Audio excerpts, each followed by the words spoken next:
Hi friends, ഇന്നത്തെ വീഡിയോയിൽ നമ്മൾ ചെയ്യുന്ന കാര്യം എന്ന് പറഞ്ഞിട്ടുണ്ടെങ്കിൽ ഫേസ്ബുക്കിൽ 2025 വന്ന മോണിറ്റൈസേഷൻ പോളിസിയിലെ ചേഞ്ചസ് നോക്കാം.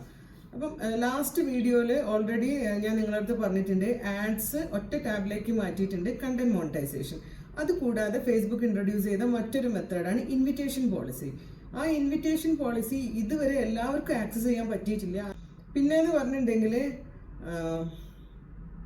നിങ്ങൾക്കിപ്പം നിങ്ങൾ ചെയ്യുന്ന വീഡിയോസും റീൽസും അല്ലാതെ വേറെ ഒരുപാട് മെത്തേഡ്സ് ഉണ്ട്. അതായത് നിങ്ങൾക്ക് സ്റ്റോറി ചെയ്യാം, ടെക്സ്റ്റ് ആയിട്ട് ടൈപ്പ് ചെയ്തിട്ടുള്ള കാര്യങ്ങൾ എൻ്റർ ചെയ്യാം, നിങ്ങളുടെ ഫോട്ടോസ് പോസ്റ്റ് ചെയ്യാം.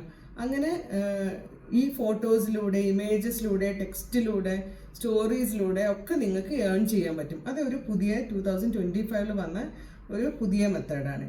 പിന്നെയെന്ന് പറഞ്ഞിട്ടുണ്ടെങ്കിൽ പുതിയ ആൾക്കാർ ഫേസ്ബുക്കിലേക്ക് പുതിയതായി ജോയിൻ ചെയ്യുന്ന ഈ ബിഗിനേഴ്സിന് വേണ്ടിയുള്ള ഒരു കാര്യം എന്ന് പറഞ്ഞാൽ, നിങ്ങൾ നിങ്ങളുടെ ടാർഗറ്റ് ഓഡിയൻസിനെ അല്ലെങ്കിൽ നിങ്ങളുടെ ടാർഗറ്റ് നീഷെ നിങ്ങൾ ഓൾറെഡി ഒരു കണ്ടന്റ് ചൂസ് ചെയ്തിട്ടുണ്ടാവല്ലോ. ആ കണ്ടന്റ് നിങ്ങൾ ആരിലേക്കാണ് എത്തിക്കേണ്ടത്? നിങ്ങളുടെ ഫോളോവേഴ്സ്, നിങ്ങളുടെ ഫ്രണ്ട്സ് എല്ലാവരും നിങ്ങളെ ഫോളോ ചെയ്തെന്ന് വരില്ല.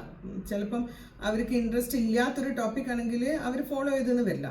പക്ഷേ നിങ്ങൾ അത്ര ഇൻട്രസ്റ്റ് ആയ ഒരു ടോപ്പിക് എടുക്കണം ഒന്നാമത്. പിന്നെ നിങ്ങളുടെ ആ ഫോളോവേഴ്സ് അവരെന്ന് പറഞ്ഞാൽ ആ ടാർഗറ്റ് ഓഡിയൻസിലേക്ക് അത് എത്തിക്കാനുള്ള പൂർണ്ണ ഉത്തരവാദിത്വം നിങ്ങളതാണ്. അതായത് ഫോർ എക്സാമ്പിൾ, നിങ്ങൾക്കൊരു 1 മില്യൺ വ്യൂവേഴ്സ് ഉണ്ട് അല്ലെങ്കിൽ ഫോളോവേഴ്സ് ഉണ്ട്, പക്ഷെ അവരിലാകെ ഒരു 20-25 ആൾക്കാരെ നിങ്ങളുടെ കണ്ടന്റ് ലൈക്ക് ചെയ്യുന്നുള്ളൂ എങ്കിൽ അതിൻ്റെ അർത്ഥം എന്ന് പറഞ്ഞാൽ എന്താ, അവരൊരു ആക്റ്റീവ് ഫോളോവേഴ്സ് അല്ല, അവർ ആക്റ്റീവ്ലി എൻഗേജ്ഡ് അല്ല എന്ന് പറയാം.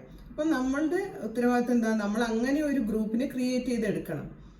ഓക്കെ. പിന്നെയെന്ന് പറഞ്ഞിട്ടുണ്ടെങ്കിൽ നമ്മളുടെ പോസ്റ്റിംഗ് ഫ്രീക്വൻസി കൂട്ടിക്കൊണ്ടുവരണം. അതായത് ഡെയിലി 3-4 പോസ്റ്റ് ഇട്ടിട്ട്, പക്ഷെ നമ്മളുടെ ഓഡിയൻസിനെ ബോറടിപ്പിക്കാതെ അത് ഒന്നൊരു വീഡിയോ ആവാം, ഒന്നൊരു റീലാകാം, ഒന്നൊരു ഇമേജ് ആകാം.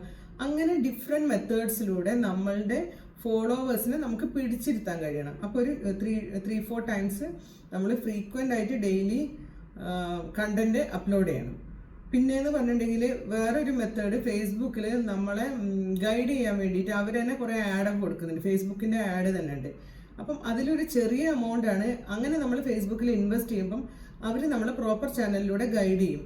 അതും ഈ മോണിറ്റൈസേഷനുമായിട്ട് ബന്ധപ്പെട്ടിട്ടുള്ള ഒരു നല്ലൊരു മെത്തേഡാണ്. അപ്പം ഇത്രയും കാര്യങ്ങളാണ് ബിഗിനേഴ്സ് ആയിട്ടുള്ളവരോട് പറയാനുള്ളത്. വീഡിയോ ഇഷ്ടമായാൽ ചാനൽ ലൈക്ക് ചെയ്യാനും സബ്സ്ക്രൈബ് ചെയ്യാനും മറക്കല്ലേ.